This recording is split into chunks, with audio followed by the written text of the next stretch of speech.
Hi guys, welcome to this week's episode of Drone Chat. I'm your host AJ, and today we're going to be talking all about the drone headlines.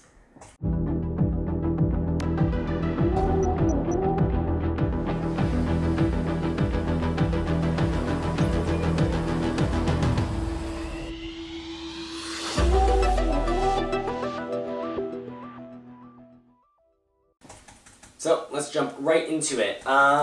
Starting off, I want to talk about some controversy, and I wasn't even aware of this, but this article comes from the Los Angeles Times, and it reads, Civilian Oversight Group tells LA Sheriff Department to ground its drones. So I wasn't even aware of this, but apparently the LA Sheriff's Department has been using a drone to do surveillance and to help find gunmen or suspects and track them down in neighborhoods, maybe when a helicopter would not be feasible and a car just doesn't have the capabilities to get the angles that a drone does, obviously.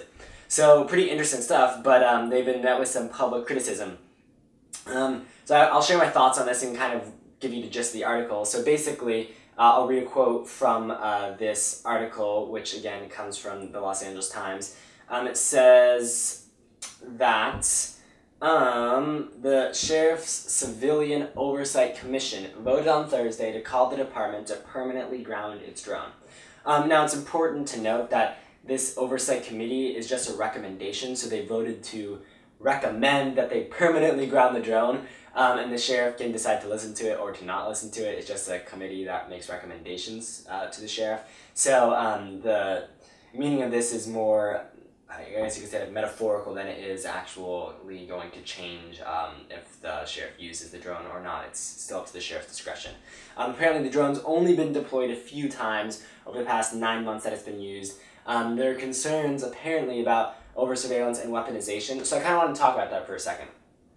So weaponization I find kind of an interesting concern to have with a surveillance drone that can carry about a camera and nothing else. It's one of DJI's more commercial drones.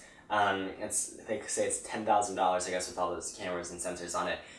Concerns in terms of weaponization of that drone, those are not priorities in my book, but I do see where they're coming from with the sense of over surveillance. Like, I don't know if I'd want the sheriff's drone flying in my backyard. And according to the LA Police Department, they say that they've only flown a drone over private property if they have a warrant. I kind of find that interesting to believe, or hard to believe, I should say, because almost all property that you're flying over is private property. So anywhere in LA, when you're trying to track down a suspect, is flying over private property, and I doubt that you can have the time to get a warrant if you're trying to chase somebody down. So I'm not really sure what that argument's about on the police department side. So this is a quote from the Civilian Oversight Committee.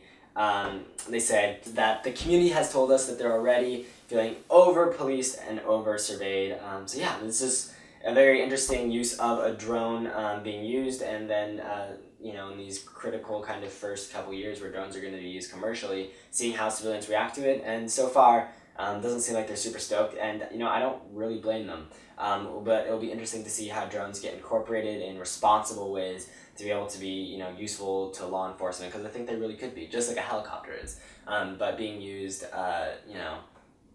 in wrong ways is definitely a concern that people have.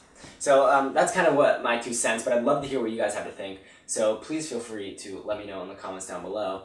But anyway, we're going to move on to the next headline, and that is the GoPro Karma. Yeah, that drone. Did you know it still exists? Well, it does. So the GoPro Karma just got an update yesterday, a firmware update. I believe they also released a new GoPro camera, the Hero 6, I think, but I could be mistaken. So this new update includes a follow me mode, and I say follow me mode, let's put some quotations around that, because it's not really a follow me mode, not at least a follow me mode that we're familiar in the context of being able to follow a person or any contrasting object moving around without having the remote. So any DJI product, the Phantom, the Inspires, the Mavics, I think the Spark, they'll all be able to track your dog, your friend, yourself, biking, walking, without you having the remote in your hand. The Karma, you need the remote in your hand, but now at least they will follow you with the remote. So that's kind of a cool new update to the Karma. I'm curious to see how GoPro goes about marketing this, because they had a big push marketing the GoPro Karma at the beginning, and then it really fell off after they had the recall. And I think there's a lot of potential for them and their drone, because they have a lot of brand recognition. People know what GoPro is, where less people know what DJI is. In the drone community, of course, people know what DJI is, but the average person may not be as familiar, while as GoPro is pretty much a household name. But as of now, they're definitely not interesting me and intriguing me all that much. But I thought it was interesting that they're still updating them, but definitely no update to the hardware itself, which is, I think, where it needs to go. It's still big, it's still clunky, there's better options in my opinion, including the Mavic or a Phantom for about the same price. But anyway, those are just my thoughts on the Karma. But that is, those are the two headlines I wanted to bring up for today's show on Drone Chat. Please feel free to let me know what you feel about this format. I'm very open to changing it, moving it around. But that is the end of today's show. Look forward to seeing you guys next week. Bye.